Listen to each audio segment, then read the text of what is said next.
पल्ला मुंडे रेस टाकेले प्रसन्न आणि त्याच्यासोबत पलाला भवरा कैलास किसन हिरावण गायकवाड. थांबा 2 मिनिटं पाटील थांबा. सत्कार होते महत्वाचे. सन्मान्य आमचे काय नाव आहे दादांचं बोल. सन्मान्य आमचे मारुती शेठ रांजगे यांचा सन्मान होतोय. दादांचं देखील मनपूर्वक हार्दिक स्वागत आहे.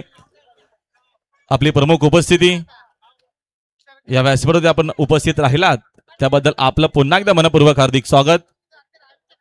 सगळे आमचे सन्मान मूर्ती सुंदर अशी गाडी पळते आहे. परत इकडे भवरा तिकडे विमान पोहतोय. लढत झाली काठाकीर आणि ही शरद पंचांनी ठेवलेली आहे पेंडिंग. स्वर्गीय गोपीनाथ नाईक यांच्या स्मरणार्थ जिगर वजीर ग्रुप शिव सुधीर शेठ नाईक इथं शिव आलेला आहे आणि त्याच्याकडनं समालोचन करताना 500 रुपये असे नाव आलेले. शिव आपलं अभिनंदन आहे. लढत झाली काठाकीर. दगडू शेठ सोबत भवरा पाला तिकडे देखील उजवीनं सुंदर अशी गाडी पाहिली. द्या निकाल देऊ. हा चला पेंडिंगच्या निकालामध्ये डावी साइड विजय. धन्यवाद. सुंदर अशी गाडी पाहिली. भैरवनाथ आमचे अमोल शेठ राजगे